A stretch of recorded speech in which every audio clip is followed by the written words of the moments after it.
الله الرحمن الرحيم قال الله سبحانه وتعالى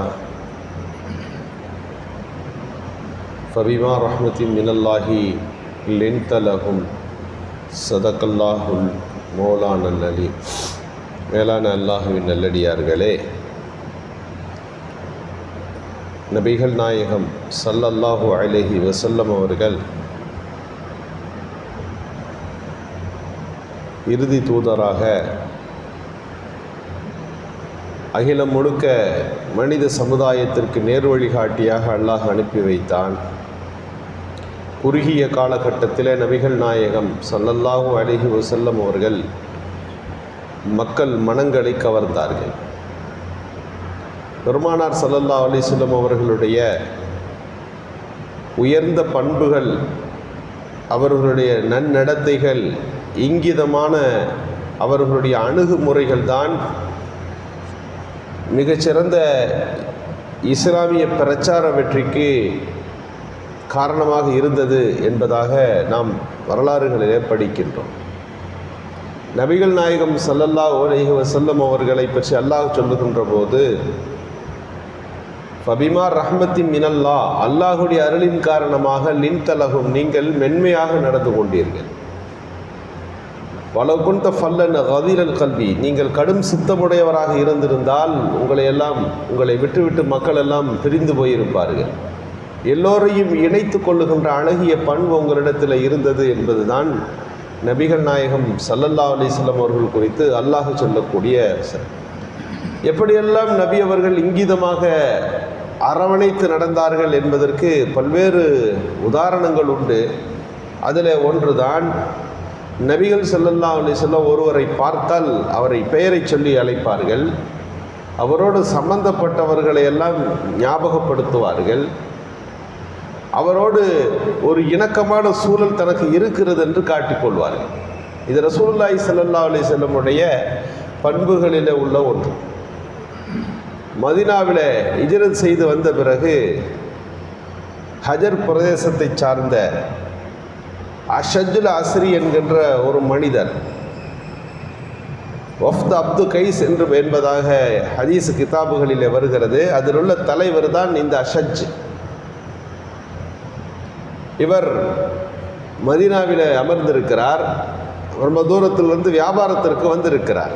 நபிகள் ஸல்லல்லாஹு அலைஹி வஸல்லம் அவர்கள் முன்பொரு காலத்தில் இந்த பிரதேசங்களுக்கெல்லாம் போயிருக்கிறார்கள். அஷஜ் என்கின்ற இந்த மனிதரை பார்த்த உடனே அவரை பெயரை சொல்லி அழைத்து பேசுகிறார்கள்.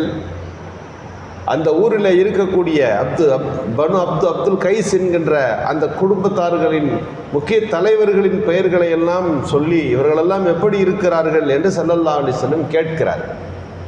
இது அவருடைய உள்ளத்தில் ஒரு பெரியதொரு தாக்கத்தை ஏற்படுத்தியது. நபி அவர்களுடைய தூதுத்துவ பிரச்சாரம் நடந்து கொண்டிருக்கிற நேரம், இங்கே ரசூலுல்லாஹ் இஸ்லாத்தை ஏற்காத ஒரு மனிதர் முன்பு எப்போதும் அவரை பார்த்திருக்கிறார்கள். அவர் பெயரை எப்போது சொன்னார்கள். அவரோடு சம்பந்தப்பட்டவரை தனக்கு ஞாபகம் இருக்கிறது என்று ஸல்லல்லாஹு அலைஹி வஸல்லம் அவரோட பெயர்களை சொல்லி அறிமுகப்படுத்தி பேசுகிறார்கள். இங்கே நம்மவும் அப்படித்தான், ரொம்ப நேரம் பழகியிருப்போம், பல ஆண்டுகள் கூட அவரோட தொடர்பு இருக்கும். திடீர்னு அவர்கிட்ட போய் உங்கள் பேர் என்ன அப்படின்னு கேட்டால் அவர் வருத்தப்பட்டு கொள்வார். ரொம்ப காலத்திற்கு பிறகு ஒருவர் சந்திக்கிறோம், அவர் பெயரை சொல்லுகின்ற போது உங்கள் குறித்துள்ள ஞாபகமும் உங்களை குறித்துள்ள ஒரு புரிந்துணர்வும் நமக்கு இருக்கிறது என்பதை காட்டுவதைப் போலத்தான் ஒருவரை அணுகுகிற போது அவரை நெருக்கமாக தன்னை காட்டுகின்ற இந்த பண்பாகத்தான் ரசூலுல்லாஹி ஸல்லல்லாஹு அலைஹி வஸல்லம் அவர்கள் இப்படி விசாரிக்கிறார்கள். அவர் உடனே இஸ்லாத்தை ஏற்றுக்கொள்ளுகிறார். இஸ்லாத்தை ஏற்றுக்கொண்டு பெருமானாரிடத்தில் தொழுகை நோன்புகளை எல்லாம் கற்றுக்கொள்ளுகிறார். ரசூலுல்லாஹ் ஒரு லெட்டர் கொடுக்குறாங்க, உங்கள் குடும்பத்தாரிடத்தில் உங்கள் கூட்டத்தாரிடத்தில் போய் இஸ்லாத்தை பற்றி சொல்லுங்கள். அவர் போகிறார், அதை காட்ட பயப்படுகிறார், மறைத்து வைத்திருக்கிறார். ஆனால் இவருடைய தொழுகை இது போன்ற விஷயங்களை எல்லாம் பார்த்து மக்கள் விசாரிக்க தொடங்கினார்கள். நீங்கள் வித்தியாசமாக செய்கிறீங்களேன்னு சொல்லும்போது இஸ்லாத்தை பற்றி, ரசூலுல்லாவை பற்றி அவர் சொல்லுகிறார். அந்த மக்கள், அந்த கூட்டம் அப்படி இஸ்லாத்தை ஏற்றுக்கொள்ளுகிறார். பனு அப்துல் கைஸ் என்று என்பது பெயர். அவர்கள் 14 பேர் கொண்ட ஒரு தூது குழுவை ரெடி பண்ணி ரசூலுல்லாட்ட போய் எங்கள் ஊர் சார்பாக நீங்கள் போய் பேசி வாருங்கள் என்று அனுப்பி வைத்தார்கள். அவர்கள் பெருமானார் ஸல்லல்லாஹு அலைஹி வஸல்லம் அவர்களை பார்க்க வந்து பெருமானாரிடத்தில் இஸ்லாத்தை பற்றி கேட்ட கேள்வி இருக்கிறதே, இஸ்லாத்தினுடைய அடிப்படைகளில் உள்ள ஒன்றாக இருக்கிறது. இஸ்லாம்னா என்ன செய்ய வேண்டும், எல்லோருக்கும் நாங்கள் போய் சொல்லுகின்ற அளவிற்கு சுருக்கமாக இஸ்லாத்தை பற்றி எங்களுக்கு கற்றுக் கொடுங்கள். நாங்கள் கற்றுக்கொண்டு போய் பனு அப்துல் கைஸில் இருக்கக்கூடிய எல்லா மக்களுக்கும் இதை போதிக்க போகிறோம் என்று அந்த கூட்டம் வந்தது. கற்றுக்கொள்வதற்கு மட்டுமல்ல, எடுத்து சொல்வதற்கும் நாங்கள் வந்திருக்கிறோம் என்ற அவர்களுடைய இந்த ஹதீஸ் இருக்கிறதே, நபிகள் பெருமானார் ஸல்லல்லாஹு அலைஹி வஸல்லமுடைய இங்கிதமான அழகிய நடைமுறைக்கு ஒரு சிறந்த உதாரணமாக இருக்கிறது. மிக குறுகிய காலத்தில் ரசூலுல்லாஹ் வெற்றி பெற்றார்கள் என்று நாம் சொல்லுகிறோம் என்றால், அந்த வெற்றிக்கு பின்னணியில் அழகிய நடைமுறைகள் இருந்தது என்பதையும் நாம் புரிந்து கொள்ள வேண்டும். நாம் எத்தனையோ விஷயங்களை அறிந்திருக்கிறோம், கற்றிருக்கிறோம். ஆனால் நம்மிடத்தில் ஒரு குடும்பவியலிலே நடக்கக்கூடிய பல்வேறு பண்புகள் குறையோடு இருக்கிறது. நண்பர் வட்டத்தில் நாம் பேச வேண்டிய, பழக வேண்டிய நடைமுறைகள் மிக குறைவானதாகவே தெரிகிறது.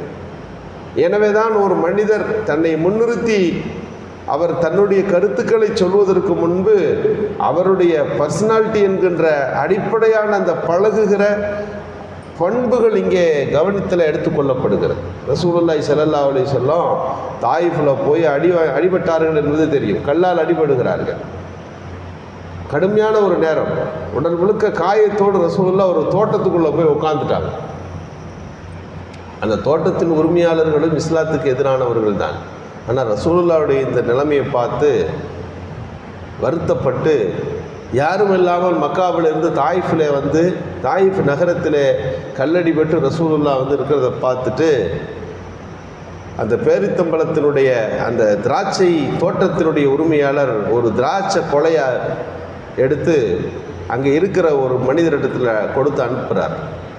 பணியாளரிடத்தில் கொடுத்து அனுப்புகிறார். அந்த பணியாளர் ரசூலுல்லாஹி ஸல்லல்லாஹு அலைஹி வஸல்லம் இடத்துல வந்து அதை கொடுக்கிற போது ரசூலுல்லாஹ் பிஸ்மில்லா என்று வாங்கி அதை சாப்பிடுகிறார். இது ஆச்சரியமாக இருக்கிறது அவருக்கு. நீங்கள் என்னமோ சொன்னீங்களே என்று ரசூலுல்லாஹி ஸல்லல்லாஹு அலைஹி வஸல்லம் இடத்துல அவர் பேச தொடங்குகிற போது ரசூலுல்லாஹ் கேட்டாங்க, நீ என்ன ஊர் என்று கேட்டார். அவர் சொன்னார், நைனுவா என்ற ஊரிலிருந்து வருகிறேன். ரசூலுல்லாஹ் உடனே, நைனுவாவா, அந்த ஊரில் யூனுஸ்னு ஒரு நபி வந்தார்கள், அவர்களை பற்றி தெரியுமா என்று அவர்களை பற்றி பேசுகிறார். வந்தவர் கேட்டார், யூனுஸ் என்ற ஒரு நபி எங்கள் ஊரில் வாழ்ந்ததாக வரலாறுகள் உண்டு, நானும் கேள்விப்பட்டிருக்கிறேன். அது எங்கள் ஊரோடு சரி, உங்களுக்கு எப்படி அவரை பற்றி தெரியும்? நபி ஸல்லல்லாஹு அலைஹி வஸல்லம் அவர்கள் சொன்னார்கள், நானும் அவரும் இஸ்லாத்தின் தூதுத்துவத்தில் சகோதரர்கள், அல்லாஹ் எங்களை எல்லாம் தூதர்களாக அனுப்பியிருக்கிறான் என்று சொன்ன உடனே அவர் ஊரை சொல்லி அந்த ஊரில் இருக்கின்ற முக்கியமாக யூனுஸ் அலைஹிஸ்ஸலாத்தை பற்றி பேசி ரசூலுல்லாஹ் அறிமுகமாகிற போது தோட்டத்திலிருந்து அவர் வெளியே போனாரோ இல்லையோ, அவர் இஸ்லாத்துக்குள்ளே வந்து விட்டார். வெளியே போகிற போது முஸ்லீமாக அவர் வெளியே போகிறார். பேசிய நிமிடங்களும் சந்தித்த நொடிகளும் மிக மிக சுருக்கம்.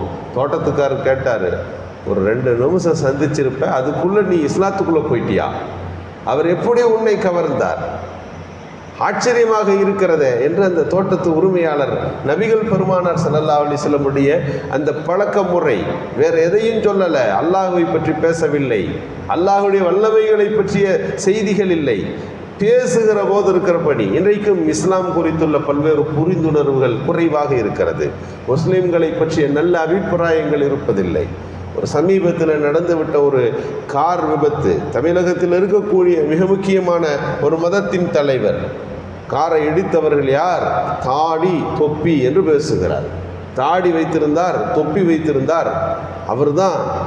நான் இன்னும் விளக்கமாக சொல்லணுமா என்று கேட்கிறார். தாடியும் தொப்பியும் எதற்கு ஒரு அடையாளமாக இன்றைக்கு மாறி இருக்கிறது என்று பார்க்கிறோம். பஸ் ஸ்டாண்டில் போய் நில்லுங்க, ஒரு யாசகம் எடுப்பவர்கள், பிச்சையை கேட்பவர்கள் வருவார்கள்.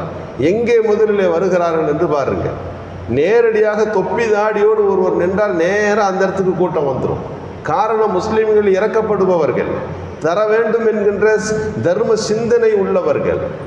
பஸ்ஸில் போய் சைடு சீட்டில் உட்கார முடியாது.